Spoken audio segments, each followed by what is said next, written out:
Very good morning. This morning we are going to meet a very special person, Dr. Sukhdev Thorat sir. Actually, in the Ambedkarite world and in the academia and in public in general, Dr. Sukhdev Thorat needs no introduction. But for some people, I would like to have a one or two liner introduction of Dr. Sukhdev Thorat. Uh, Dr. Sukhdev Thorat's life is very uniquely devoted to the emancipation of his people.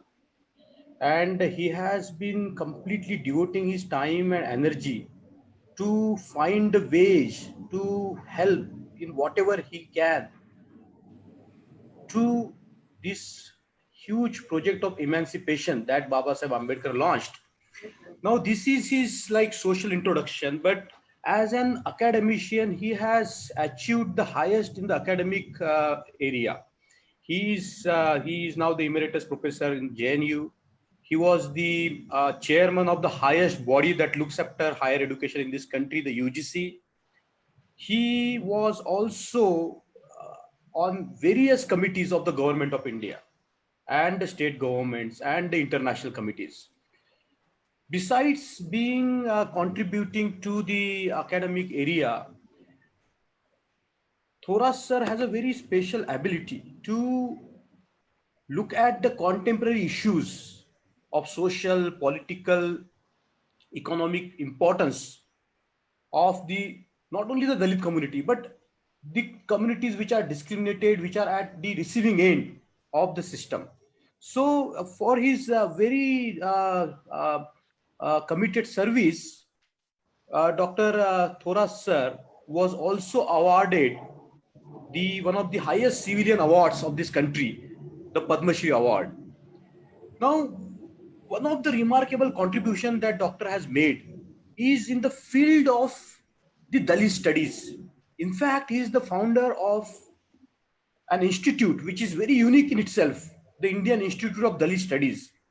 And why this Indian Institute of Dalit Studies has been very important development in the Ambedkarite movement, because prior to the IIDS, there was not an institution which was bringing out the fact-based realities, the evidence-based realities of the society. For example, what is happening in terms of the economic development of a particular community, what kind of numbers, indicate the facts of the social life, the economic life, what is the status of reservation, how whether the reservation has been effective, if it is, in what way, what manner, where, and so on and so forth. So this think tank, I would call IID as a think tank, an institution that has been creating a lot of evidences in support of the social and economic facts, which are the very glaring and very pathetic realities of the Indian social life even today. So I think that is one of the greatest contribution that sir has made to the movement. So without taking much time, because I can go on and on. I met sir like 20 years back when he was in JNU. I was very young, but sir even entertained me that time when I went to see him in his office. So one of the remarkable quality of sir is that whether you are young, whether you are old, whether you are academician, whether you are non-academician, it doesn't matter to sir. You go to him and he will give his full attention to you, and that is what sir has done to me when I went to see him 20 years back in his office in JNU. So, without taking much of your time, sir, Jai Bhim, sir, welcome to Ambedkar Karwan, sir. Jai Bhim and welcome, sir. So, I request now, sir, to make his presentation on this very important topic today, the reservation for tomorrow. Because as we know that the reservation is in the crisis, the policy itself is being challenged in the courts, by the politicians, by the Hindu nationalists, and so on and so forth. So, there is no other than Dr. Thoras sir who can give justice to this topic. So I request sir to kindly begin with his presentation, sir. Welcome and Jai Bhim, sir. Well, good morning to all of you. Good morning to you, Mangesh. Thank you very much for inviting me on this online Ambedkar Karwa. Um, my appreciation for you people being so active and trying to disseminate the knowledge and information on contemporary issues to the large community all over the world, including, of course, India. Now, as you had suggested that I should speak, is my voice clear now? Very clear, sir. Very clear. Very clear. As you suggested that I should speak on reservation policy and what are its emerging challenges and how to deal with those challenges. So I will discuss with you with the participant few aspects of this policy. Let me briefly mention what are the aspects that I am going to cover so that you have an idea what is going to come up for discussion. First, what I will do is mention about why reservation policy is used or a similar policies to that of reservation policy, what are called affirmative action policy, and they are named by other also in the world. So the need of reservation policy, why not just the policy for removing poverty, but why there is a policy for reservation. Then I'll come back to the second point that what was the reason as to why reservation policy was used for scheduled caste or the former untouchable. So that will I'll give a sort of a justification. How did it started, and then discuss the policy itself, the provision in the constitution, the law, and the policy that we have today. I won't go into the impact of the policy because that will take a lot of time. But I will then switch over to uh, what are the criticism of this policy in terms, and these are the challenges for the scheduled caste because this policy has been constantly criticized on one or other ground. I can go into the reason for that also when I speak. So these are the, and then at the end I will end up by saying what reforms are necessary in the present policy to be able to benefit it to the scheduled caste. And of course, this will be applicable to the tribe and other backward class, but I'll focus mainly on the untouchable, former untouchable, and the scheduled caste. Well, let us begin with why reservation policy is used in many countries in the world. The reason for this particular policy, which is we called it reservation, USA and many other countries call it affirmative action.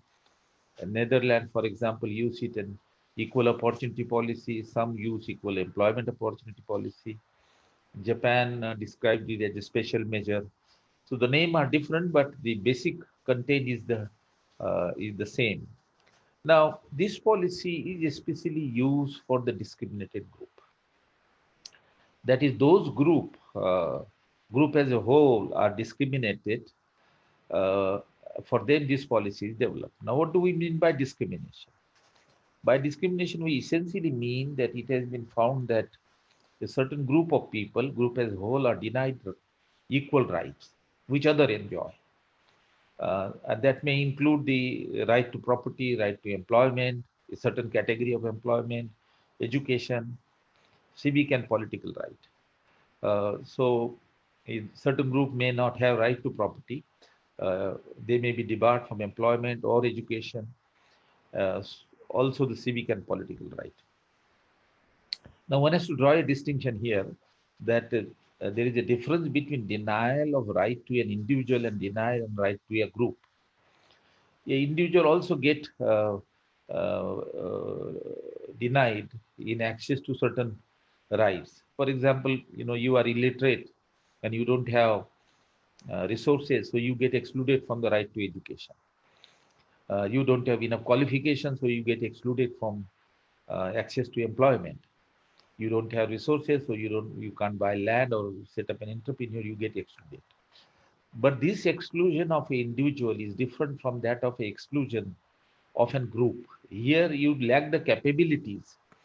Nobody denies you equal right, but you lack capabilities. That is why you are excluded and you are landless, illiterate, and without income earning asset.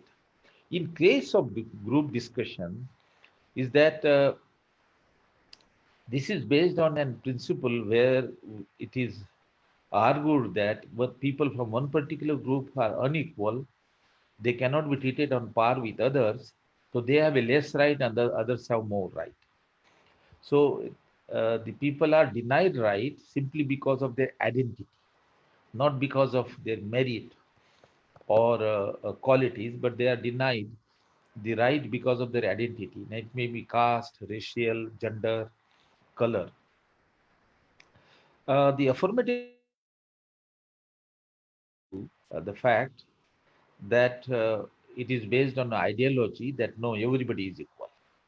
If everybody borns equal, therefore everybody is entitled to equal rights: economic, political, educational, in employment, civic and political rights. So equality, uh, uh, often recognizing every individual to be equal, entitle them to have an equal right, equality before law or equal protection of law or equal opportunities.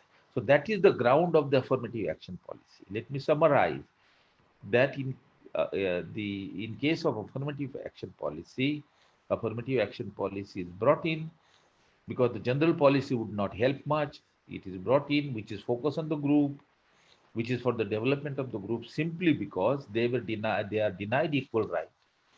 And in order to give them equal right, this policy is used. Now let me come to the untouchable now, the untouchable in Indian society. I need not repeat, everybody is familiar about the caste system, the Hindu social organization. Hindu constitute a majority population in this country, more than around 75 to 80%. They have their own social organization called caste system, which originated much, much early in the ancient period. But the caste system is based on division of people into groups called caste. The division of people into groups is also then accompanied by what is called assignment of rights. The rights, economic and social and political rights of each of the castes are decided well in advance by birth, and they are fixed, not to be changed at all. But the worst part of this assignment is that they are distributed assigned unequally. The high caste, which have high caste have more right, and the right goes down as you go in the caste hierarchy to the untouchable. So the feature of the caste system is that the Brahmins have all the right. The right gets reduced slightly to the Kshatriyas, then further get reduced for the Vaishya, further gets reduced for the Shudra, and the untouchable who are located at the bottom of the caste hierarchy, they don't have any right whatsoever: economic, education, civil, and political. I am talking of the classical test, Manusmriti, and other this. The only job of the untouchable was to serve the high caste through and physical labor.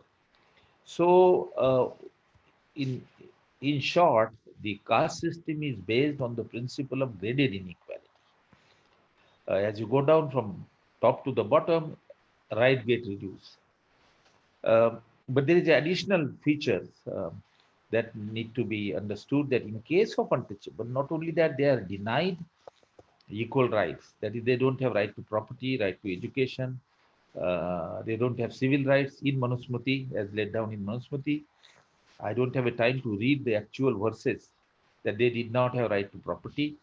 They could not accumulate the wealth. Their only job was to serve the high caste, and particularly the Brahmin. That is how it's specified. So denial of equal rights. But denial of right also happen with respect to other castes to a certain extent. Um, the Kshatriyas have a right to military, but they do not have, they cannot, they have right to education, but they cannot use education as a profession. Vaishya have a right to education, but they cannot use education as a profession of teaching. That is exclusively confined to Brahmin. Vaishya cannot take a job of military. So every caste has some denial of right and suffered from discrimination. But the untouchables suffer the most because they are denied all the right. But the unique and additional feature of the untouchable, which we must understand, is the institution of untouchability. That is, they are considered polluting and impure. And as a result of that, since they are polluting and impure, they are not to be touched, they are not to be seen, they are not to be approached. Therefore, they are physically and socially isolated, physically segregated and socially isolated. Now, physical segregation means that their residences would be away from the high caste. Now, that feature, which is a very common feature, is even available today after the codification of the Hindu law by Manu in BC 200. Even today, that every village has the residence of the scheduled caste untouchable is away from the high caste locality. In some cases, they have a separate settlement of their own. So you can see the residential segregation. That is because of they are impure, they are not supposed to have a physical contact with the high caste. And then there is a social isolation. There is no intercaste marriages, there is no social relation into dining or anything. They are deprived of the access to the public services and events in the village. Urban area, now the situation has changed. So the untouchable deprivations was very intense and very severe. That they are not only denied right to property, but they are also treated untouchable, and therefore they are segregated and isolated. The cumulative impact of all this denial of right was that untouchable did not have a property, income earning asset like the agricultural land or enterprises. They could not get into the quality employment like teaching, military, or all those good work which are part of the trade and commerce which are done by the Vaishya. Or in agriculture, they could not have a better job. The only job they were forced to do was the physical work. And that too, that physical work outside the house, because the inside house would involve physical touch. So the serving the high caste as a physical labor was the only job of the untouchable, and they turned out to be landless, illiterate, without capital asset, only served as a wage laborer. Now there is a recent evidence. Dr. Ambedkar had given a hint that untouchability is worse than slavery. He interpreted it in spiritual sense. But now there is a literature available that untouchable as a caste were treated as a slave and serf. There is a wonderful book by a scholar from CDS Devendram who has written on the slavery of the pariahs and the untouchable. And then when I look into it, I am doing a project on untouchable and slavery. This was a common phenomenon all over India, that untouchable caste as a whole was treated as a slave. And all the features that you find in slavery, sale and purchase, underpayment, exploitation, division of families, separation of family, all those worst features of slavery are to be found in case of untouchable. Now, this is the status of untouchable, and I think it is a pretty old institution, the caste discrimination and untouchability. In fact, it is one of the oldest in the world. No other institution has survived that long. If I give you some figure very quickly, the first time the Varna system is mentioned is in Purushutta, in Rig Veda. And the historian would say that the period where the Purushutta was composed, perhaps introduced later on, is about 1500 to 1000 BC. But if we don't have solid record thereafter, but the written record is Manusmriti. Now, Manusmriti, there is no disagreement about the period of Manusmriti. Although all of them agree generally that the Manusmriti was composed BC 175 to 200. Dr. Babasaheb Ambedkar also agreed and fixed that date. Jha, Sharma, those who have worked on untouchability and the origin of untouchability, they say that it was BC. About the origin of untouchability, there is some difference of opinion. Jha would say that untouchable as a caste emerged somewhere around 600 BC. It was also during the period of Buddha. There are evidence because Buddha talk about it. But Dr. Babasaheb Ambedkar take it little further. According to him, it was AD 400 that the untouchability in its present form was appear. But whatever period we take, if you take 400 AD, it is as old as 1755 years. If you take earlier period, then it is 2000. So on the whole, this institution has survived for last 2050 years. There is no institution in the world which is that long survived. This is a unique situation. Slavery was about 350 or 400 years old, the worst form of institution. But this institution of untouchability continue even during the British period. You know, when the British came, they passed what is called Anglo-Indian law, and that law was passed in 1772. And what is the provision? They said that we will respect, the law will respect everything related to caste. No interference in the caste relation, which means the right to property, education, and employment of untouchable will be as per the caste. Not only that, that in 1779, that is 7 years after the 1772 Act was passed, Anglo-Indian Act was passed, the British judges had a tough time to interpret the Hindu Shastras because they did not know Sanskrit. So what they did in 1979, they attached a Brahmin lawyer to the court and a Maulavi to the court because Hindu Muslim law has to be interpreted as per the Quran. So they were attached.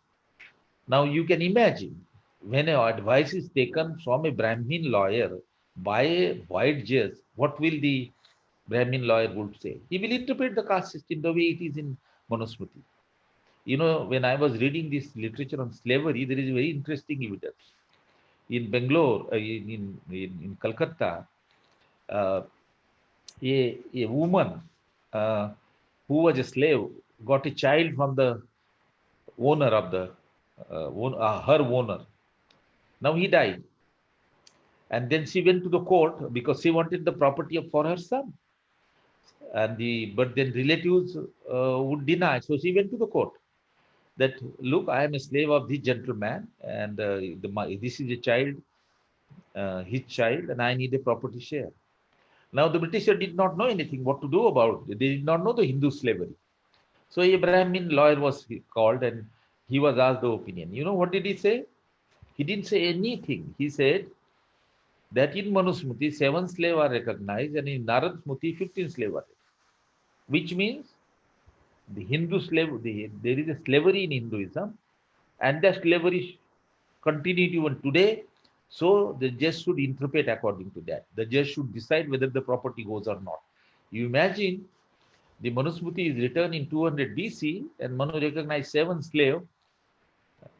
2000 years later, the same law, Hindu law, is interpreted in the British court. That is the continuity of the untouchability. There were changes later on, of course. Many states, provinces had brought some changes. Britishers themselves introduced education to scheduled castes in 1856. Property rights were given to untouchable in 1890, very late. Temple Entry Act was passed. You know that different provinces introduced certain acts under which the untouchable would get access to public amenities. You know, Bole resolution in Bombay Presidency. Dr. Babasaheb Ambedkar took the advantage of that Bole resolution, which says that untouchable will have access to all public amenities. And that is how the Mahad Satyagraha was fought. That is how the entry to the Nashik temple was fought. That was based on the Bole resolution. Shahu Maharaj introduced, you know, certain acts, and in 1902, even developed a reservation policy. Okay, I have given you this history. It is necessary because youth should know what is the background. Now, what is the present policy of reservation? The present policy of reservation had its roots in Indian Constitution. The Babasaheb Ambedkar began to fight for the political right of the untouchable since 1990. When he came back from England, he submitted a memorandum to South Bureau Committee in 1919. Then in another memorandum in 1930. Then there were memorandums submitted to the Roundtable Conference. That he made 3 points, which are very important. I'll give very briefly, and then I go to the Constitution. He made a point that everybody should have an equal civil right. Civil right means right to expression, right to writing, right to public amenities, and everybody should have a political right. That is right to vote and right to make a law or unmake a law. So he first argument was equal civil right. And second argument was that since the rights are denied to the scheduled caste, there should be a legal protection. There should be law if there is a violation of the legal rights. And third argument he made that since in a society they do not have access to employment, entry into military, and in bureaucracy, right to property, right to education. A policy should be made whereby they should get this right.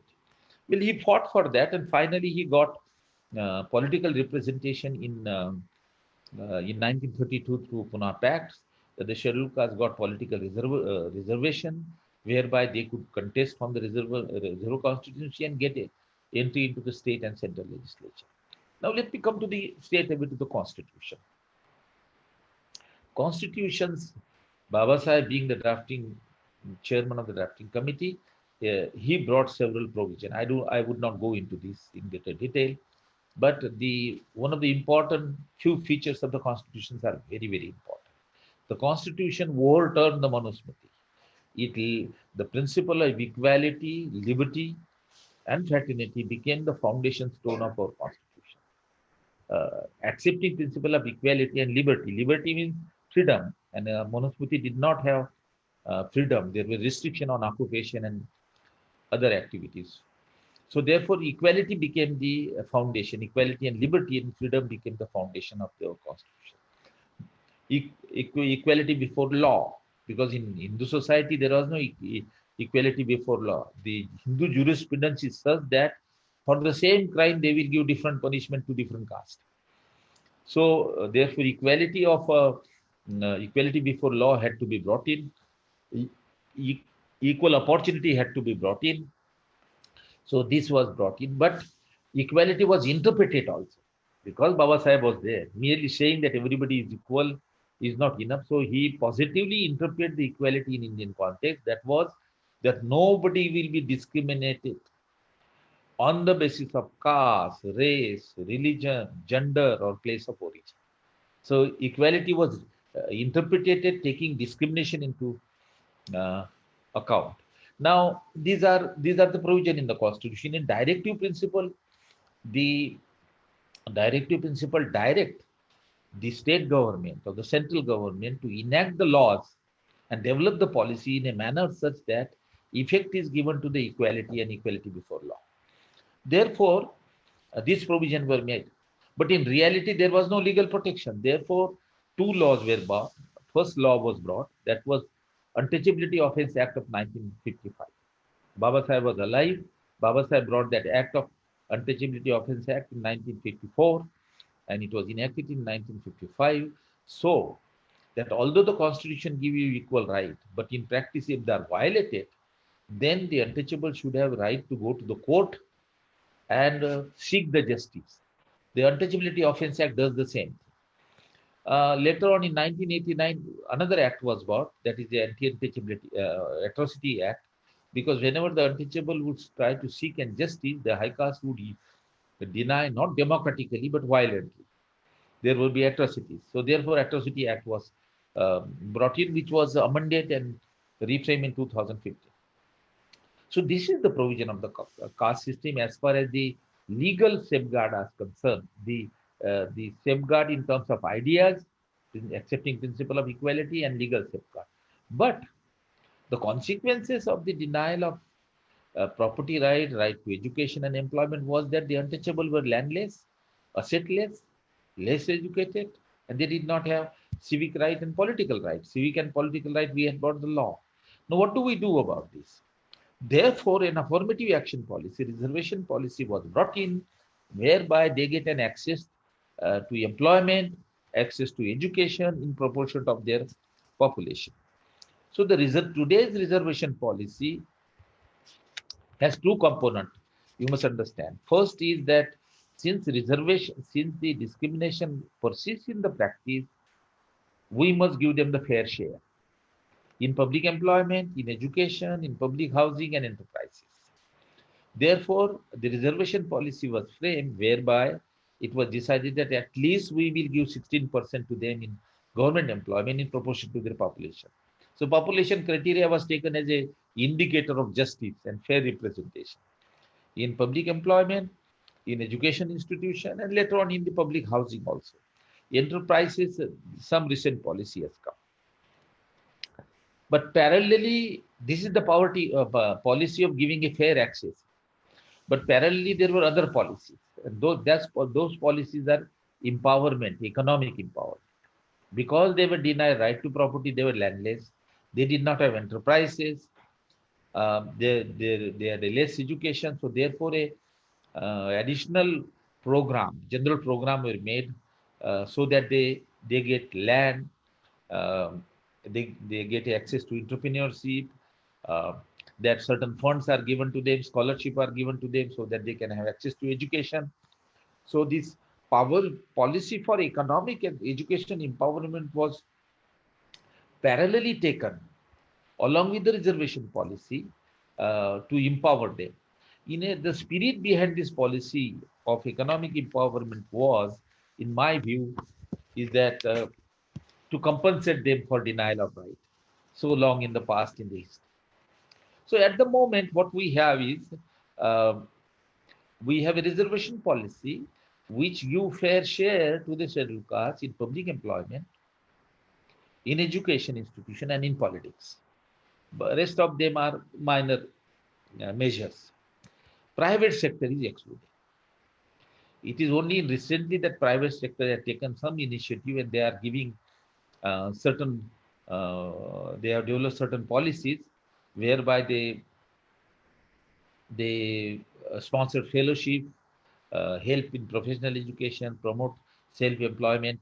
But it is all voluntary and self-regulated. There is no law, there is no monitoring, there is nothing. It is up to the private sector to have it. But this is what the policy that we have. To summarize, we have legal protection in terms of law, Untouchability Offence Act and Atrocity Act. And for economic and education empowerment and giving share to employment, we have a reservation according to the population in politics, in public employment, and in education institutions, and in public housing and all that. And some effort by the private sector. What are the challenges now? This policy has been there uh, uh, for quite some time, for last 50 to 60 years, uh, and it has brought some changes. But nevertheless, the situation of the scheduled caste is still, they lag far too behind the high caste. The land ownership is very less, so they are still the largest group with the landlessness. The literacy rate is low, the access to higher education enrollment rate is low.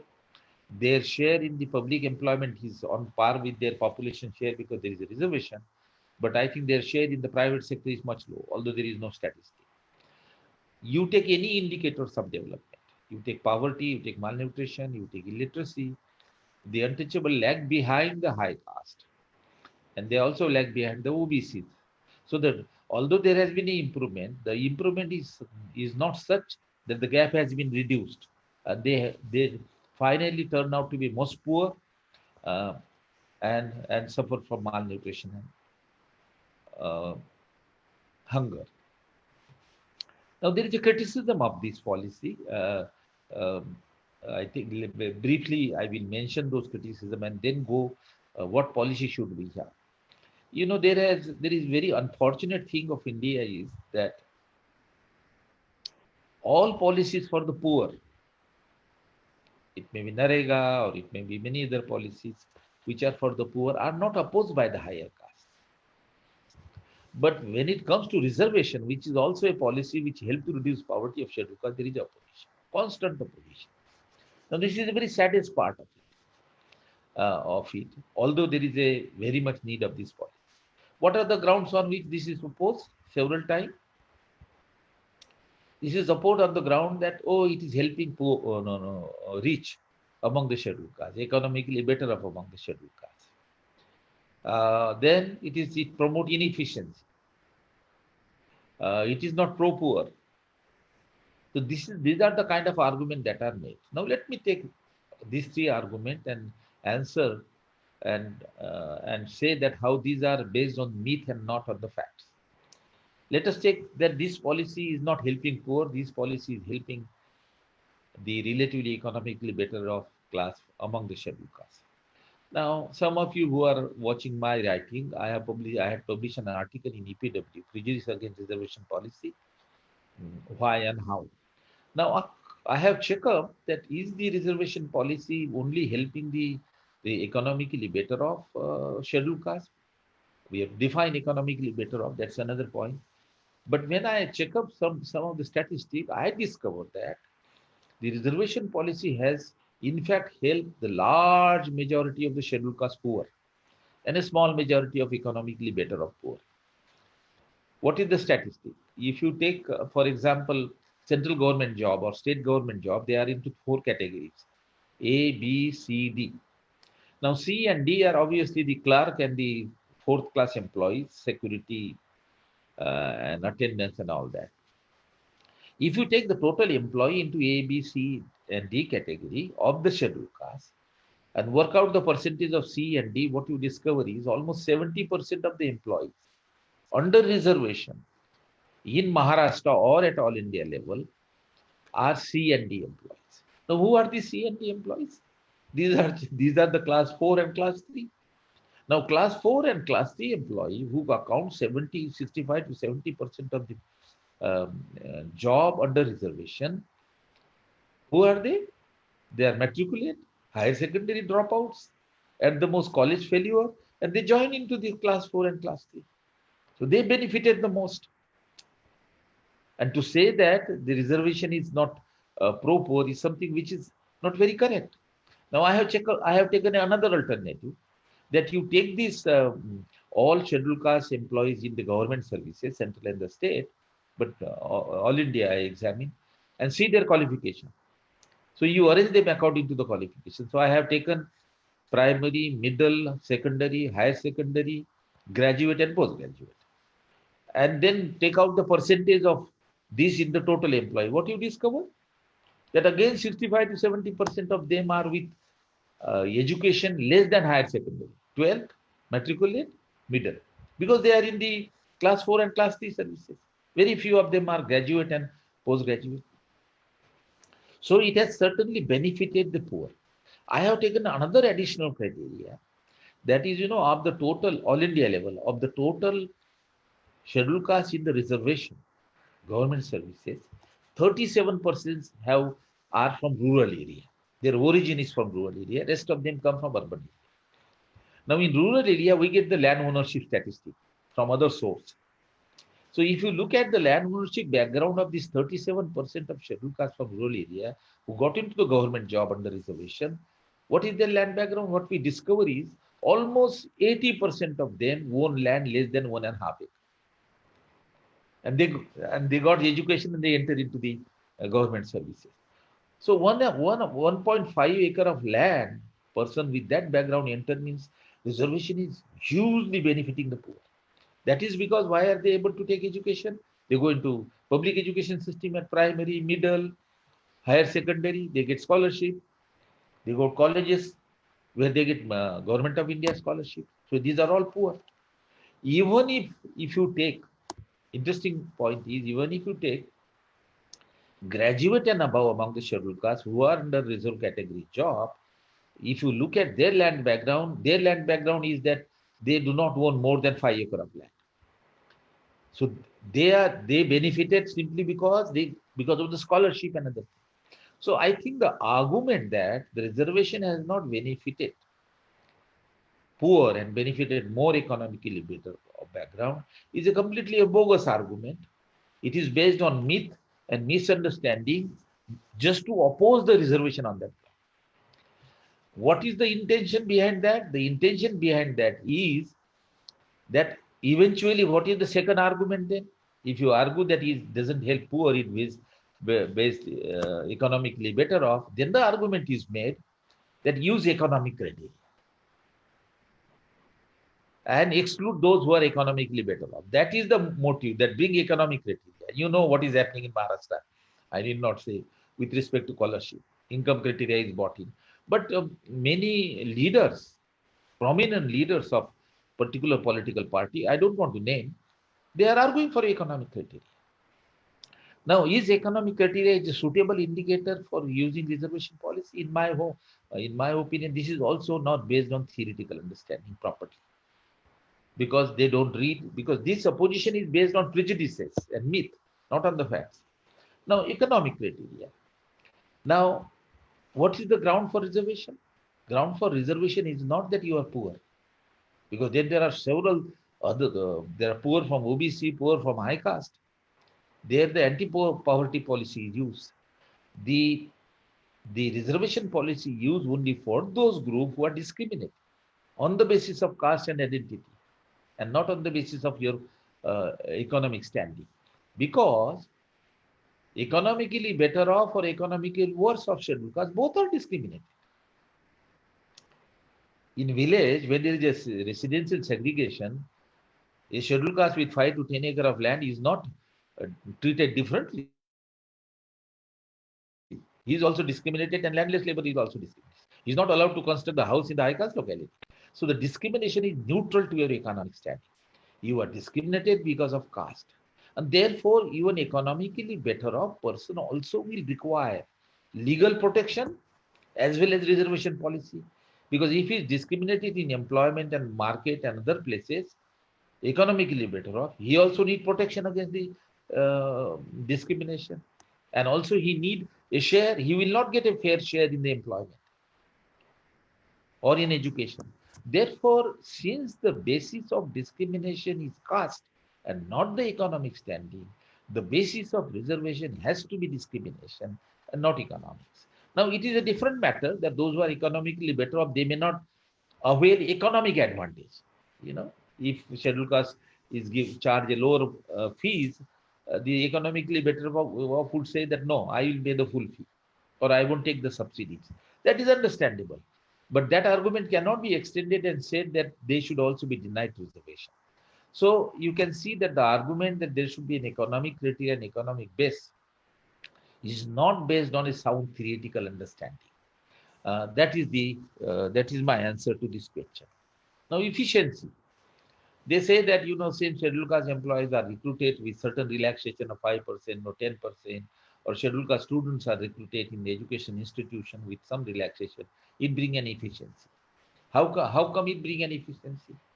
If there are students who have given 5% relaxation from 60 to 60, 55, so there are students, some of the scheduled caste students are with 55%. But there are students from other caste also which fall in that range many times. But there are no studies again. The only study, very comprehensive study, is done by Ashwini Deshpande from Delhi School of Economics and her co-author Thomas Wiskop. They have taken railways. Railway is the largest employer of a public jobs, and there is a concentration of huge concentration of scheduled caste because of reservation. They did a study, used a very sophisticated techniques of measuring efficiency. I don't want to go into that, but what is their finding? Their finding, 2 points are very important. They found that there is no difference in the efficiency between the scheduled caste and the high caste employees. They are equally efficient. On the contrary, Ashwini Deshpande and Wiskop found that the officers from A to B category from scheduled caste tend to be more efficient than the others. This is the finding. Now, reflecting on the reason why as to why scheduled caste officers are slightly better off than the high caste, the reason she found, she has not examined, but she is conjecturing, is that because they are condemned that you are coming with a lower qualification and the reservation, the scheduled caste officers are constantly conscious about it and they work hard.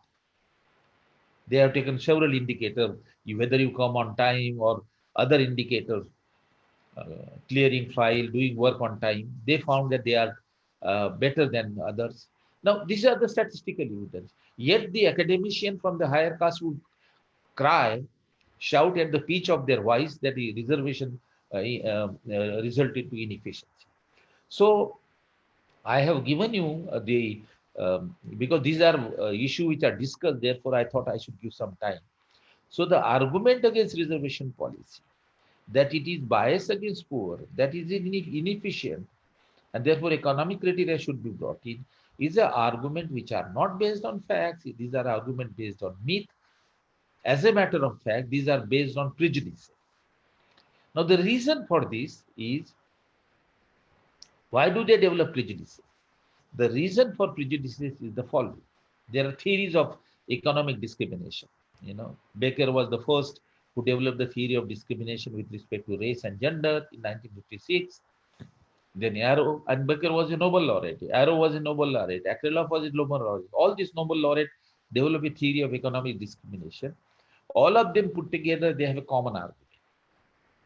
That argument is that the discrimination gives the privileges to the first caste or a group who discriminate.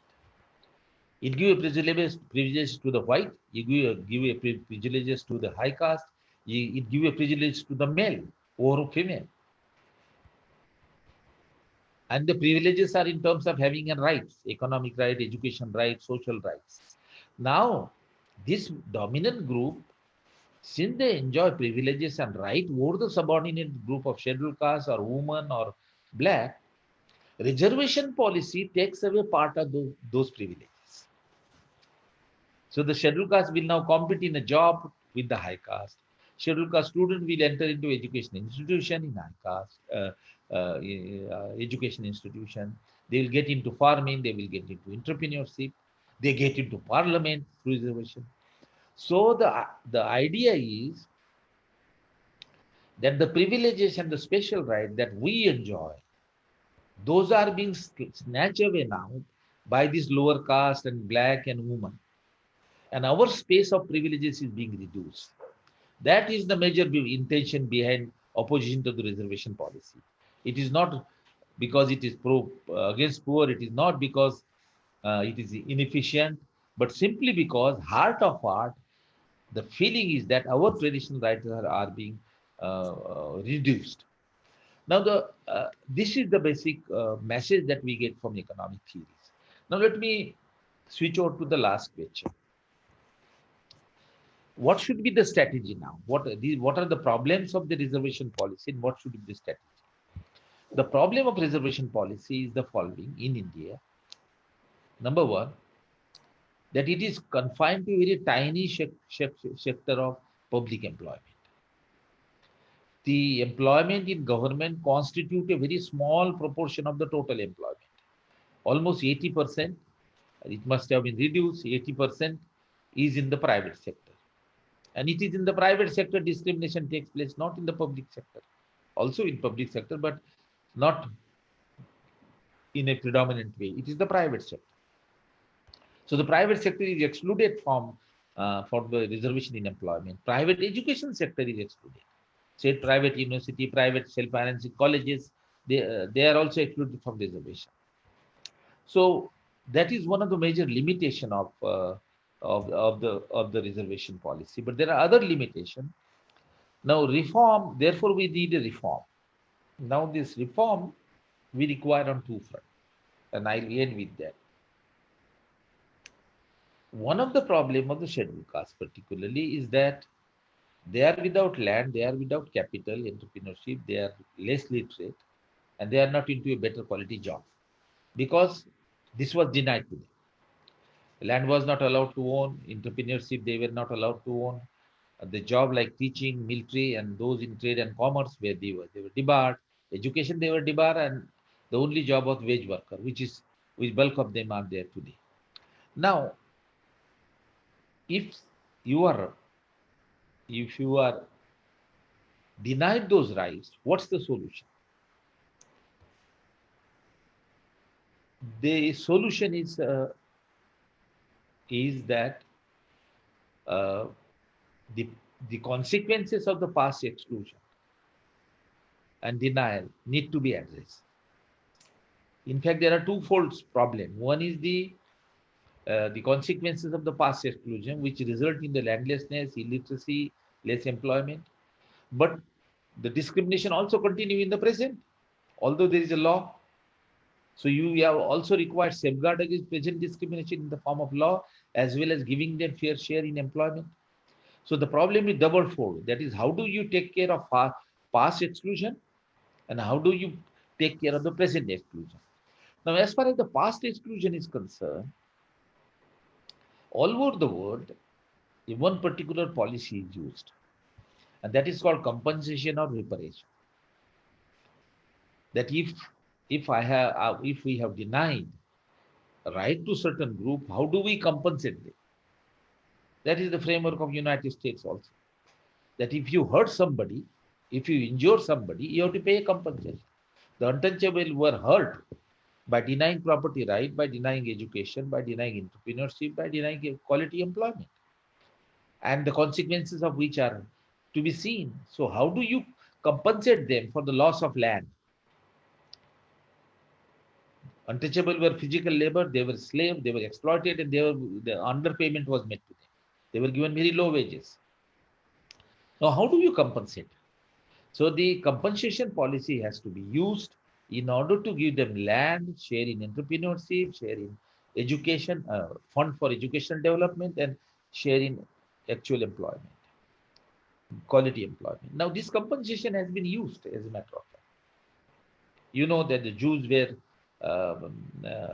subject to all kind of atrocities and atrocities during the Second World War. So Germany compensated to the victim. The compensation has goes to victim. Wherever the victim were alive, they were given compensation. When the victim were not alive, some close relatives were given, identifiable relatives. And if nobody was available, they gave the funding to Israel, which became the state for Jews. During the Second World War, after the attack of Pearl Harbor by Japan, the Japanese in USA were put into concentration camp, some sort of a concentration camp. When the war was over, all the Japanese whose property was taken away and put into concentration camp, they were given $20,000 per person compensation. The women which are sexually exploited during the Second World War by the Japanese soldiers, those surviving women were given compensation. But we have never thought that for 2,500 years, the untouchable were denied right to property. They were denied right to entrepreneurship. They were denied right to education. And they were denied civic and political rights. The result of which was landlessness, illiteracy, and over dependence on casual labor. We never thought that they should be compensated for land, for entrepreneurs, and for education. There were some effort. There are certain examples of that nature. For example, in Tamil Nadu, Panchami land was given for the untouchable. A British commissioner officer discovered that how come that these Peria castes in Tamil Nadu, nobody is landed, all are landless. Then he studied the Manusmriti and other thing, found that they were denied right to land.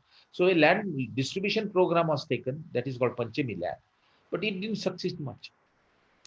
So we have not developed a policy, sound policy to give the land as a compensation. Dr. Babasaheb Ambedkar in State and Minority argued for a nationalization of land because he argued that land reform would not help.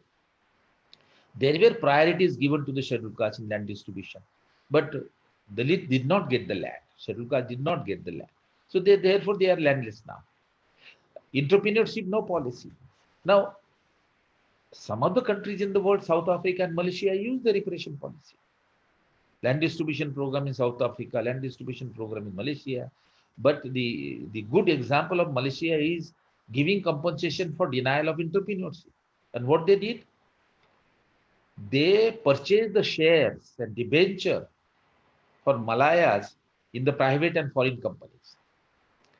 The Malayas, which are dominant, which are the majority group but the discriminated group, own only 7% of the share in the private companies and foreign companies. So the Malayan government in 1970 passed a act rule that all companies should have at least 30% of share owner from the Malayas. And today we have very high proportion of them.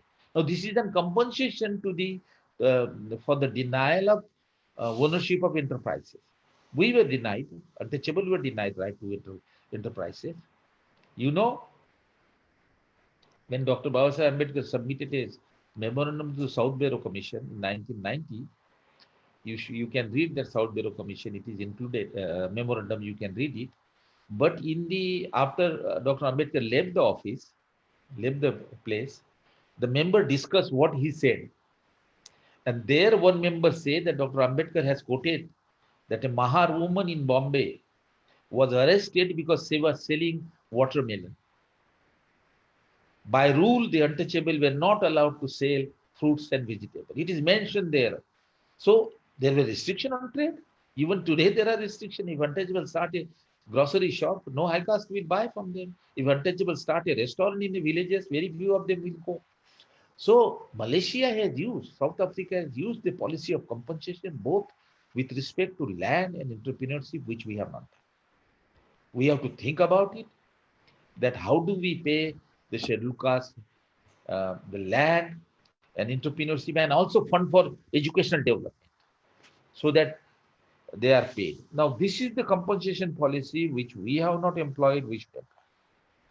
Now, let us come to the reservation policy, the current reservation policy. Now, the current reservation policy has some element of empowerment, but the basic objective of the current reservation policy is to provide a protection against discrimination so that they have a fair share. That fair share is measured through population, that at least 16% of them should be in the government job, in the colleges and the university. So present reservation policy is not a compensatory policy. It doesn't give you land. It doesn't give entrepreneurship. It doesn't give you job. It gives you only a share as a safeguard against discrimination in proportion to their population. So this policy, there is a need for extending it to the private sector, because the discrimination in employment and entrepreneurship is very much there in the private sector. I have did a study how farmers face discrimination in sale and purchase of input. Ashim Prakash has done a study of the 19 Dalit entrepreneurs, how they face discrimination in sale and purchase of their output, getting credit, getting places. So the reservation policy, the reform, what we have to do first is that we have to also extend it to the private sector. Both private entrepreneurship as well as private education. Now there is a privatization of the education. Now if you take the private colleges, about one-fifth of the student goes to the private colleges where there is no reservation, both in faculty as well as in student. So the present reservation is only confined to a very tiny public sector. Now you are aware how the privatization move has been expanding since early 90s, when the economy was liberalized and privatization was one of the part of liberalization. This government today, under the name of COVID, it is allocating money, but at the same time, taking the advantage of the situation, privatizing public enterprise. It's open news. I mean, openly. Today, you read article in Indian Express. Labor laws has been modified, liberalized. Now, if privatization is going on a large scale and public sector constitutes a small proportion, the 16% of that post how much it will elevate the Dalit. So therefore, I think the policy has to be extended to the private sector. See to it that they get fair share in entrepreneurship, in employment, in private educational institutions. These are necessary things. So I would suggest and end by saying that given that the untouchable continue to lag behind the high caste, dual policy should be applied, and that is the compensation to them for denial of right to property and education, and the present policy has to be extended to the private sector. Of course, it should be discussed with them. They are positive. They are only worried about private sector, only worried about that if it is made legal, they will be subject to serious constraint. So they are in favor of voluntary policy. So there should be a discussion with the private sector, and this policy can be worked out. The compensation policy should also can be worked out. I'll end by saying that compensation policy involves 2-3 things. One is that whom to compensate. So generally now the untouchable were affected and the victim of caste system, they need to be compensated. But in compensatory policy, what we normally do is that we compensate the victim. Now in USA, they have find it out, they sometimes they find out the survivor of slavery and they are compensated. In fact, after the slavery, a compensation policy was developed, and that was 40 acres of land on one mule, so that everybody has a land, every black has a land. So in compensation policy, victims are identified and they are given compensation directly individually. Now, in case of untouchable, we cannot identify the affected party and victim. Every untouchable is the affected party. Those who are without land, those who are without entrepreneurship. So our policy should be that for untouchable, we should focus on a group policy, how to increase the ownership of land, how to increase the entrepreneurship, how to increase the literacy level and higher education. So a program of compensation on all the three fronts. Now, another issue is who should pay. Now, in the law of compensation, the, the persons and the group which have benefited at the cost of denial of right to the untouchable, they should pay. That is the logical principles. Now, here in case of scheduled castes, all the castes have benefited by denying right to scheduled castes. By denying right to education, Brahmins have benefited in employment. You know, since the Brahmin community has a right to education, they were the first one to get into bureaucracy even during Mughal period. And when the Britishers brought the bureaucracy, it is the Brahmin which entered into the bureaucracy because they were educated, untouchable could not. Which means that the Brahmin and the higher caste benefited at the cost of the hurting the untouchables. So all the caste have a responsibility to help the untouchable, but I think I won't bring the caste into account, who pays and who not paid. All these policies of denial of property right and education, other things were implemented by the state. The state should be held responsible, and it is the state which should collect the fund and then see that how land can be distributed, entrepreneurship can be improved, education can be improved, fund can be allocated. I think we have to revise, we have to review Dalit policies, which we are only going business as usual, and the poverty of the Dalit is still very high. You have seen during COVID what has happened. What is the tragedy of the migrant worker? What is the tragedy of the informal worker? It is the informal worker which have suffered most. And I have seen the figure that the bulk of the scheduled castes are in informal sector. Casual laborer in the cities, street vendors, those who work without contract, those who work less than 1 year contract, they don't have a job security, they don't have social security, they don't have contributory fund or health security, all are on the road. You can see that. So unless they are economically, educationally strengthened, I think the situation will continue. I think these are some of the thoughts that, friends, I wanted to share with you. Thank you very much, Mangesh. Sir, thank you so much. Your sound is very, very low. I can't listen to you. Sir, can you Either hear me now? you can type the question if possible. Sir, can you hear me now? No. From the beginning, your voice is a problem.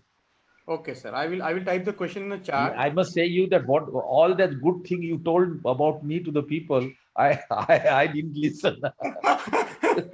That's good for me. That's good for But me. anyway, Sir, I will type the questions if you yeah, that will be better. Go in the chat. But I think, sir,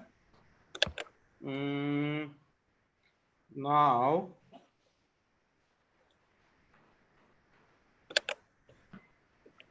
I will just type a question here, sir. You touched upon, sir, all the aspects of reservation policy. You talked about all the aspects of reservation policy. Okay, like, you know, the areas in which the reservation policy has to be now integrated. Sir, what do you think about this political reservation and its connection with, you know, democracy and what is now called the proportional representation? Okay, I understand. Now, political reservation, you know, the issue in political reservation is the following. You require a political reservation for the discriminated communities. Otherwise, they won't get into a parliament or state assemblies. We have an example of Muslim, that Muslim had a separate electorate and they had a good representation in the parliament before 1950. The moment the separate electorate for Muslim was withdrawn, today we see that they account only 4%, 5% as against their population share of 14%. because the electoral process is discriminatory. Same is the story with women, that they constitute 50% of the India's population. They are about 13-14%. Gender discrimination. So you require reservation for proportional representation to the discriminated community. And that is what we got it. Baba Sahib argued it. But there are issues about this. You have mentioned, but I'll elaborate that. First is, does this political reservation and representation is nominal or real? Right. There is a criticism, there is an argument that the representative of the scheduled caste do not really effectively represent them in the parliament or in the state assembly. Right. I think I have nothing against them. The crux of the matter is the following. If the scheduled caste MPs and MLAs are not able to be more effective simply because of the electoral method. Dr. Babasaheb Ambedkar had asked for a separate electorate, the way it was given to other minorities. Now, separate electorate means what? That in a reserve constituency, there are two candidates. One is the scheduled caste, other is the high caste. It's a dual member constituency. Yeah. The scheduled caste candidate is elected by the scheduled caste only. Beside the scheduled caste have a one more vote, which they cast for the higher caste. Yes, sir. Now, in a separate electorate, dual member constituency, since scheduled caste send their own candidate, he is accountable to their own people. Yeah. If he doesn't do anything, he will not be elected. True. So, in a separate constituencies, the scheduled caste representative tend to be more genuine, more effective. But it was opposed, and it was replaced by reservation, present reservation. What is present reservation? Present reservation is that the constituency it reserved, the candidate is scheduled caste, and he is elected by both scheduled caste and high caste. Right. Now, since in majority of the reserve constituency, the majority population is the high caste, they decide which scheduled caste should be elected and sent in the assembly and parliament. So the election of the scheduled caste candidate depend on the majority high caste. Therefore, he listened to their wishes also. He knows that if he take the issues of Dalit too much, he may not get the ticket and he may not be elected. That is the crux of the problem. Now, at the time of constitution making, Baba Sahib worked hard, not for the separate electorate. He tried for the separate electorate, but he suggests an alternative method, that is qualified joint electorate. There is a book by Rajshekhar Undru on political reservation, very good book. He brings out this all debate. The qualified joint electorate means that the candidate that contests from the reserve constituency, see there are 4 scheduled caste candidates, ultimately the candidate whose vote should be counted if he gets 20 to 25% of scheduled caste vote. If he gets 20 to 25% of scheduled caste vote, then you take the general vote and do a total counting, and whosoever get elected will be elected. Now here again, Baba Sahib argument was that again he will be somewhat dependent on scheduled caste for election, for 25% of the vote. So the major problem today, it is not that the Dalit MPs or MLAs are insincere. No, they work very hard. They try to the extent possible, but the electoral method make them effective. There is a book by Mark Galanton also that they won't be that vocal in the parliament and assemblies, but there are committees attached to the ministries, and they do a lot of work. Influence the policy. Special component plan was brought by many of them, and other policies are there. So I think the political representation is very necessary. It also helping. I know that on critical issue, all of them, they come together, irrespective of political party. So they don't allow major decisions to be taken back, but also help through the committees to frame policies. But I think they can be more independent and free if we have an electoral method whereby their election is mainly dependent on the scheduled caste. Okay. Sir, can Yeah. you hear me now, sir? Sir, Yeah, I your can hear life you. has I'm been coming closer to the dedicated. screen. Okay, go ahead. Yes, sir. Yes, sir. Sir, your life has been dedicated to calculate the discrimination, the caste discrimination. You have been calculating the caste discrimination through various methods, and you produce this very landmark study, which is known as Block by Caste, Yeah. working with Catherine Newman. So, can you please, the kind of methods that you have been using, the kind of scholarship that you have been producing, sir? And there are a lot of people who are listening today who are young scholars.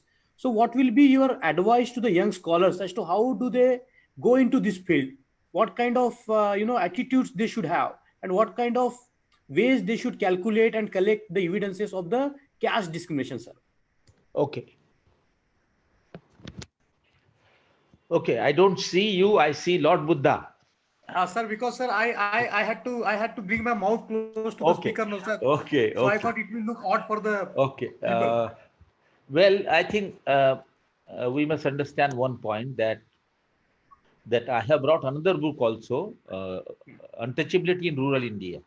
Yes, It's a yes, yes. four-author I was going study: to refer to Ghanshyam that. I was going Shah, to Ars Mandar, and Deshpande. Yes, sir. Yes, sir. Now, the block by caste is a unique study because uh, uh, because the reason is that all our studies on discrimination are influenced by the Untouchable Offences Act and Atrocity Act. Right, right, right. Now, generally, the Untouchability Offence Act and Atrocity Act, bulk of the provisions are related to social, cultural, religious, and other aspect of discrimination. Sir. There is a safeguard and binding punishment against economic discrimination also, but not so much. Right, So right, right. most of the studies are brings out that how untouchables are denied access to the public places like well, public road, temples, and many other things, and the misbehavior also in the school and other places. But the discrimination, economic discrimination in the marketplace, Yeah. discrimination faced by the persons in employment in private sector, discrimination faced by the Dalit entrepreneurs in doing business, Right, right, right. discrimination faced by the farmers in undertaking farming activities. These are very important because your income depend on there. Whether you can own asset or not depend on them. Whether you get employment in private sector on this depend on the labor market discrimination. Now this is the area which was completely neglected in India at least. Now, when I was in USA, I'm being in economics. I was trying to search for the literature on economic discrimination. So when I was there in USA for 2 years, I got in touch with the African American economists and gone through the entire literature. And then I have seen that how powerfully they have written on economic discrimination, market discrimination, Right, right, right. and therefore the when the Indian Institute of Dalit Studies were established, the first study I took was 3 villages, not many. I didn't get enough money, but the Mhm. ILO gave me a funding to undertake a research on discrimination in employment and farming and enterprises. In fact, I submitted for 17 states, but the International Labour Organization at Geneva, they say, what is this Thora talking about? This discrimination in business and all that, and untouchability also. Sir. They say, okay, we agree, but do the survey for three villages, and I did that. There is an article in Blog by Caste on discrimination in rural India. Now the discrimination came out. Some of my hypotheses were correct. That I went to Haryana personally. I wanted to see with my eyes and talk to the Charmakars and the Valmikis. And Valmiki told me, sir, we start a small vegetable shop. No high caste will come. Right. We have a cow. We want to sell our milk to the cooperative. The cooperative would not buy because the middle caste from Haryana, they threatened that if you mix the milk produced by the Valmikis into the general pool of the milk, we won't buy it. So you can see the level of discrimination. I Right, was right, right, right. immediately aghast by this. Right. And of course, employment, discrimination in employment, no, Valmiki woman or Charmakar woman is allowed to be a domestic servant or process vegetable or fruits. They can only work in the physical labor in the field. So there is discrimination in employment. Wages that they get is low. So based on that, I tried to publish and make a point. But Catherine Newman and her husband, they had sponsored a big study and they wanted some organization to undertake this in India. And they did a survey and they found that the Dalit Institute is possibly one of the potential institute where they can study. So we have an agreement and we did that study for 3 years and brought out that book. And I invited other scholars also, and they also wrote on this. So block by caste is basically discovered the discrimination in the economic sphere, which is one of the most neglected area and affect the Dalit much more. Then that is why it became very famous. You know, within 6 months, the first book copy was out. They bought a second copy, and the next year they bought a paperback. Because your poverty really depend upon whether you have access to land. In villages, we discover high caste would not sell the land to the scheduled caste. They will prefer the person of their own caste. Even if you give a land, they will give a land when it be very far away from the village, not which is adjoining with the high caste, not on the canal. So land access is very, very difficult. Similarly, same story is entrepreneurs. Now, let me summarize. I don't want to go into greater detail. Now, thereafter, we did a study of 4 states on market discrimination: farmer, wage employment, and entrepreneurship. Right. And then we also studied the discrimination in government scheme, JSY, NREGA, and midday meal scheme and others. That book is coming. That is the book which is established the discipline of economics of discrimination. Very, very good. That will come within a year's time. But the major finding that you get from it, that Dalit face discrimination in all the market. Farmer face discrimination, as I told you. Entrepreneur face. We have taken the persons who start a noodle production, you know, and a small restaurant, grocery shop. Sir. No high caste come and buy his noodle, or no high caste come and buy food from his samosas or other thing. Grocery, they will at the most buy whenever they are in hard situation and they don't have that material with the high caste grocery owner. They will only buy the packed food, pack items, not the loose one. Now the entrepreneur belonging to Dalit, they were really, when we talk to them in group discussion, they say our income is so low because our demand confined to Dalits and their income is low. So our income is low, profit is less, and we don't survive much. Similarly, we have talked to the taxi, auto rickshaw and the taxi driver. They say, sir, the high caste generally will avoid us. They will prefer the taxi driver and the auto rickshaw of their own caste. So the economic discrimination is so immense. And that's one of the reasons why high poverty. So I'm bringing out another book, which will again establish the discipline of labor market discrimination with Madheshwaran and other labor market discrimination. In discrimination in employment, discrimination in wages and occupation. These 2 books will let down the very, very foundation of economics of caste and economic discrimination. But in that book, labor market discrimination, we have added new things. That is, what is the impact of discrimination in employment on poverty? And we discovered that discrimination, that is denial of employment and lower wages, reduce your income, and that reduced income land in your poverty. So we estimate the reduced income, and we also examine the impact on poverty. So all the research scholars who are sitting and listening to me, I will suggest them that there is a lot of literature, African American literature. You go to Google and search race and economic discrimination, discrimination in employment, discrimination in entrepreneurship, discrimination in housing. I have study on discrimination in housing published in EPW. If you go to Google, you get the studies. And the labor market discrimination book that we are bringing out gives the method of measuring labor market discrimination. The first book will also give the method of measuring discrimination faced by farmer, entrepreneur, and laborer, actual method and indicator. So this study will really help the young scholar to undertake a study of discrimination. But remember well that study of discrimination, we are concerned about economic discrimination because it has relation with income, it reduces income, it increases employment, unemployment, and affect poverty. It is precisely because of this reason we need it. Sir, I will close the video for some time so that I can bring my mouth to the mic. Yeah, I am holding the laptop to my ear. Sir, You no can see problem. that. Sir, the question is, sir, your life has not been only dedicated to the research, but also you have done a lot of actions in the field.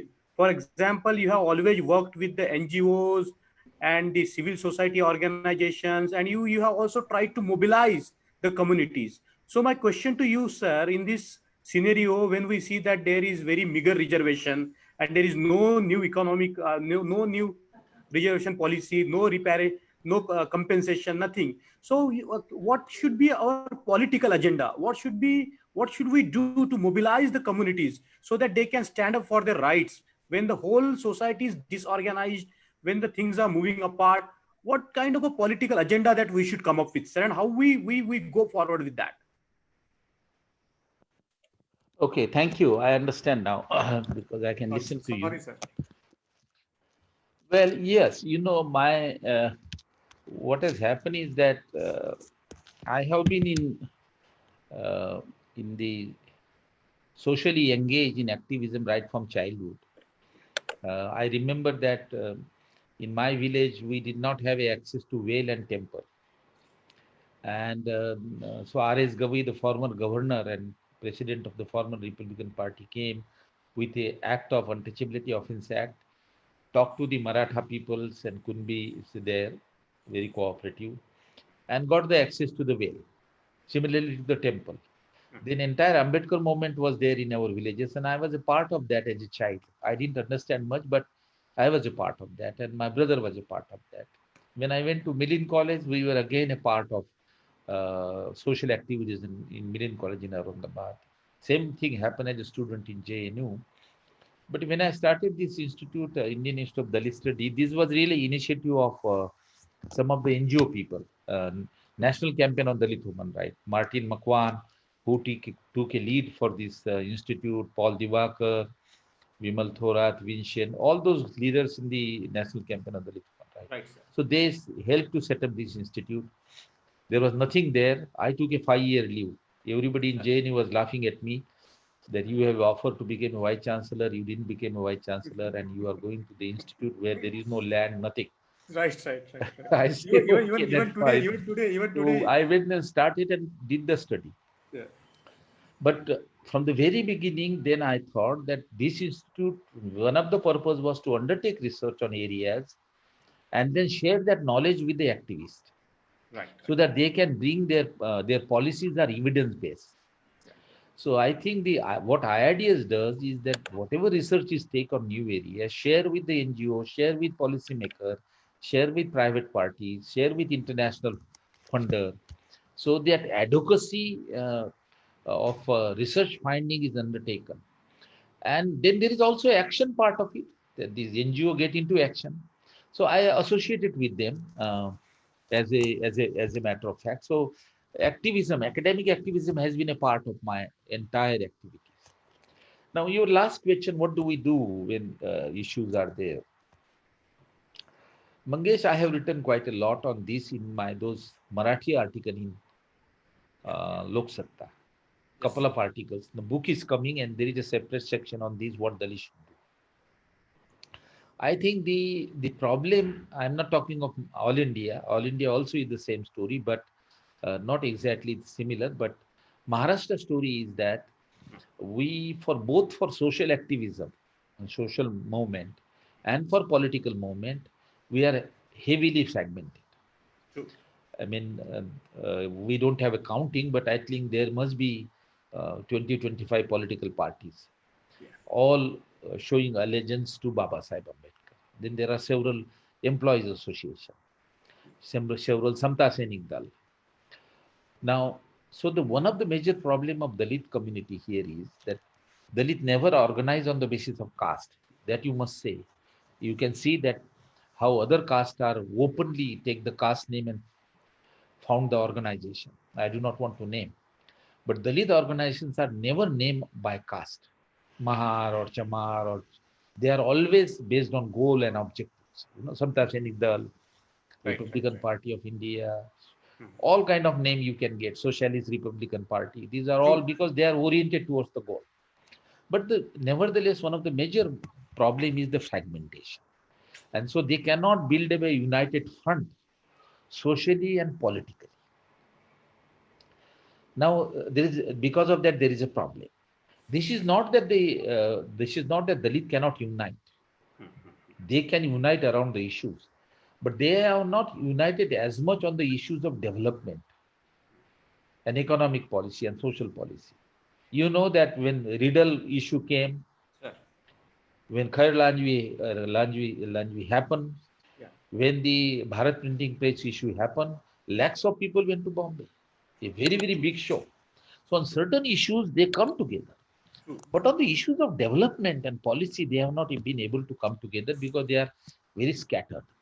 I think one of the reason, among other many other reason, in my view, is the following, and I will uh, convey to those who are listening this in a very clear term, is that one of the problem is that all of these people claim to be Ambedkarite.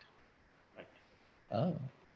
That we follow Ambedkar's ideology, philosophy, or thoughts, and does the activities on the basis of this. Right. Right. But the major problem is that there is no clarity what Ambedkarism constitutes. Right, sir. Right. What is the Ambedkar's analysis of the problem, and what are the policies Dr. Ambedkar has proposed. True. So, to put in a brief, for all organizations, including political parties, all fraction of political party, all organized social organizations, are not based on the solution, ideological solution given by Dr. Ambedkar, and as a result, also not on the basis of the policies suggested by him. And that is the crux of the problem. Beside unity and other thing, but the unity will come if there is a unity of thought and unity of policy, and there we are completely not in conformity with what Baba Sahib has said. Now, let me tell you one thing, that Baba Sahib, in my view, is the most important book is State and Minority. Right. Right. Right. State and Minority was the memorandum submitted to the Constitution Assembly where he has given the solution. The title is like that. Yeah. State and Minority remedies Yeah. to be incorporated in the Constitution. Now that is that only not give you policies and remedy, but that also has given the ideology of Baba Sahib. Very nice, sir. Very nice. Now that book has been bypassed. We give so much importance to annihilation of caste. Yes, annihilation of caste is important. It must be regarded and very powerful analysis. But the entire the crux of Ambedkar's thinking in terms of solution comes in state and minorities. And what is the solution? That Baba Sahib Ambedkar for the first time laid down his ideology. He has not laid down his ideology earlier. It is only in the state and minority. For example, if you take Independent Labour Party, he has not talked about ideology. He has talked about policies for labor. When it comes to the Scheduled Caste Federation in 1942, on ideology, he has a statement. He said, we don't believe in any ideology, one ideology. And he named Gandhism, Marxism, or capitalism. He said, whichever ideology is suitable to us for Dalit, we will take it. So he did not take an ideological position even in 1942. There are policies, land distribution and other things, but within the private economy framework. Right. It is only in 1946 in state and minority, he took a position that no, private economy based on private ownership of means of production will not be helpful for Dalit. It will create inequalities and also it will affect the liberty and freedom. Wow. That is the ideological position he took, clearly. Right. Then he said, what is the alternative? Alternative, he says, is the socialist economy, social ownership of means of production by the state. Right. And there he named it as a socialism, state socialism, but with a parliamentary democracy. So he differed with the Marxist on the means, because Marxist generally, the Marxist ideology is what? Social ownership of all the means of production. And political system, dictatorship of proletariat or one party system of worker.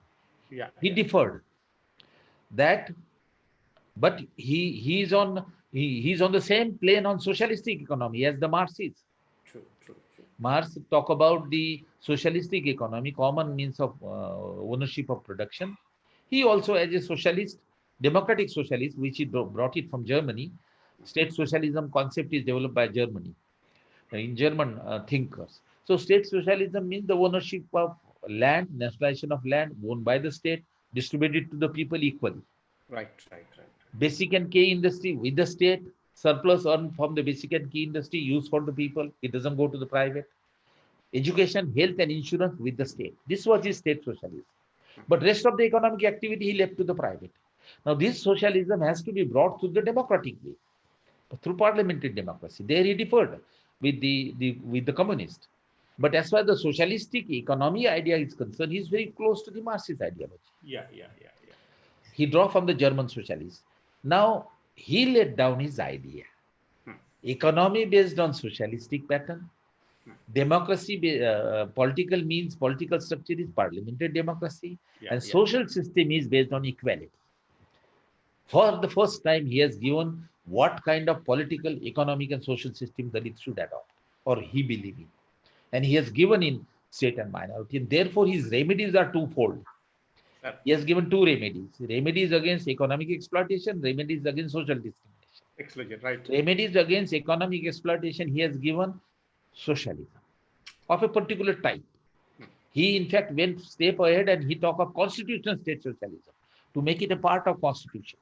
If you are making parliamentary democracy as a part of constitution, why not socialism? That's the question he raised to the Nehru and Rajgopalachari and Rajendra Prasad. And they deny it. They say traditional British political jurisprudence and philosophy says that we only define political democracy, political structure and fundamental right, not economic structure. Economic structure we leave to the legislature. They take the decision. It is not made a part of constitution. Constitution recognized private property. So Ambedkar's proposal was not accepted. Everybody was surprised that what a dramatic change he has suggested. So the point that I want to say is that the political, economic, and social ideology of Babasaheb Ambedkar and the policies based on that are laid down in state and minority. So remedies against economic exploitations are mentioned in terms of socialism, democratic socialism. Remedies against caste discrimination is also given, special paragraph. There he says, law against discrimination, caste, untouchability, for fair representation, reservation policy, in employment, jobs, and education. And third, separate settlement, because he believed that in a village economy, Dalit cannot get justice for two reasons. One is that Dalit in minority, population-wise, and that economically they're dependent on the high caste. So they have no strength to fight the majority which is economically dominant. So he never visualized that Dalit in villages will have an equal civil right. Therefore, he said there should be a separate settlement and they should be given separate land. So there should be, he used the word, there should be a disconnect between the high caste and the low caste in the villages. And so he talked of separate settlement.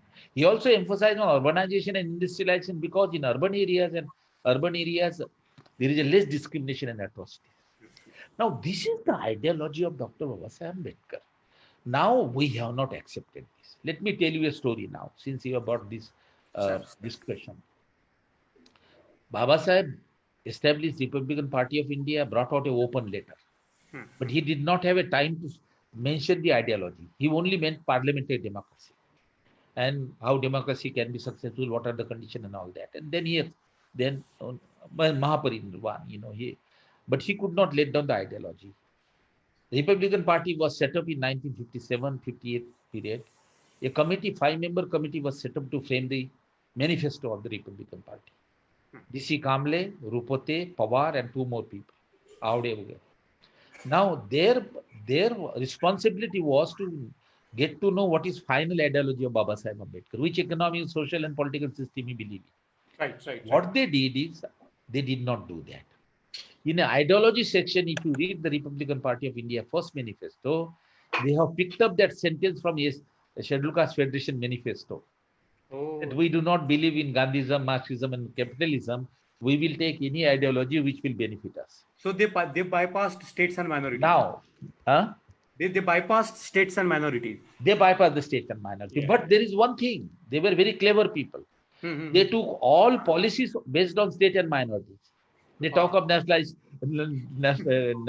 of land, they talk about industry, they talk about nationalization of bank, insurance. They took the policies. But on ideology, they borrowed it from Scheduled Caste Federation. They were aware about it. They had an inferiority complex. So they went a step ahead and say, we are in favor of mixed economy. Oh. Mixed economy is not ideology. So I think that it is a dishonesty of this member. I'm sorry, I'm using a strong word. Had they brought state socialism with parliamentary democracy and caste-based social system based on equality, the Republican Party would have got a direction. Now there is no ideology. Right. Those with BJP is also Ambedkarite. Those with Congress is also Ambedkarite. Those without any understanding is also Ambedkarite. True.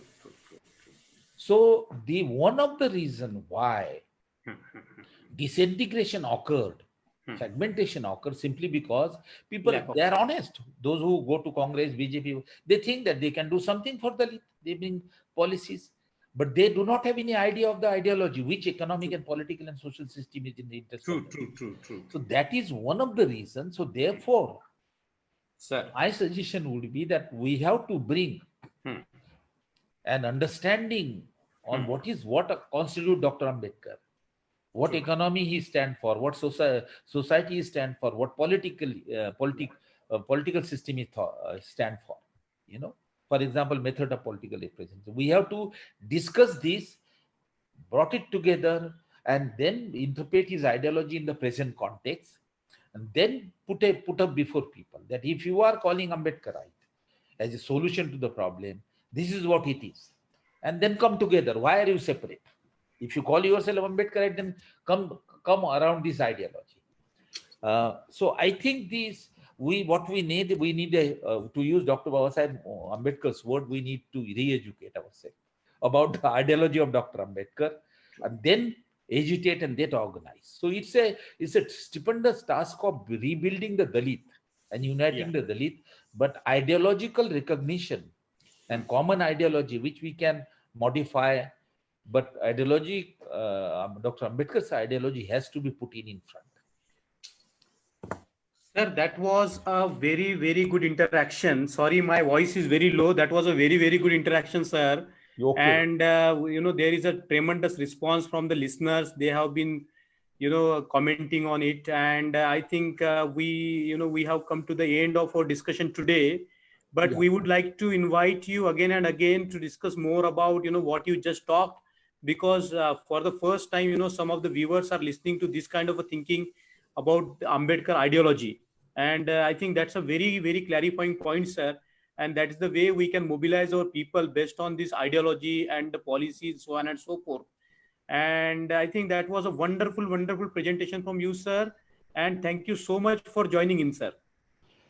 Well, thank you very much. Sir, you can have the concluding words, a few concluding words, sir. Yeah. Thank you.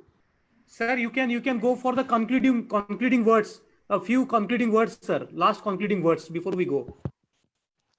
No, my comforting word is that since the most of the listeners are the youth, educated youth which are concerned and youth which are in activism, I think what they should do is to what I said, that we have to develop a common framework of ideology and policies and program.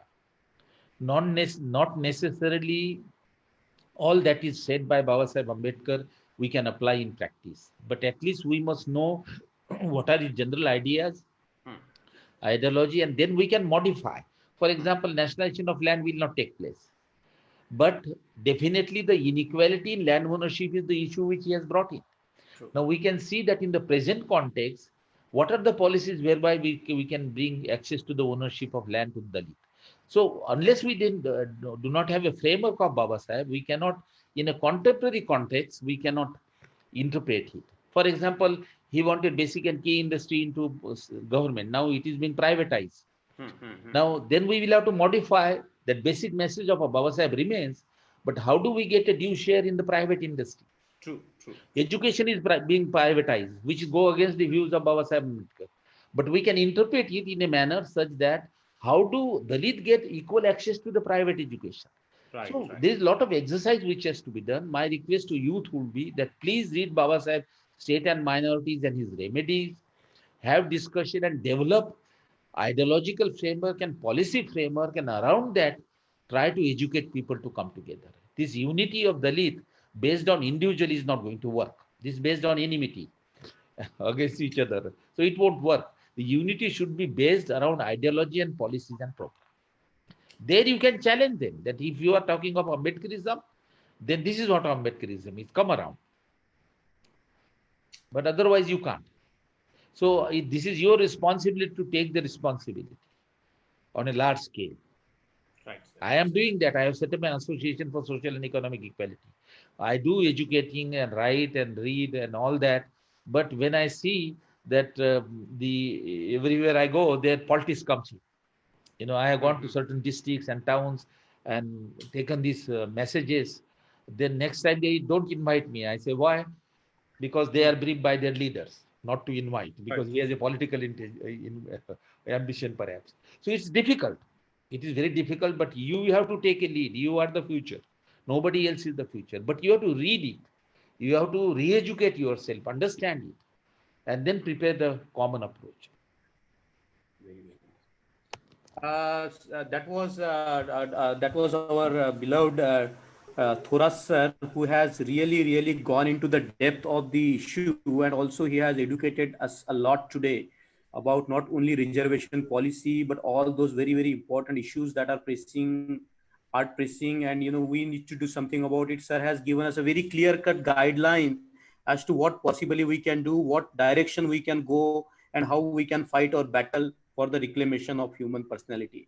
Thank you, thank you, thank you so much, sir, for being here. And we would like to invite you again for the discussion in the future, sir. So thank you so much, and Jai Bhim to you all, to all the listeners. Jai Bhim. Okay, bye. 1 minute, sir.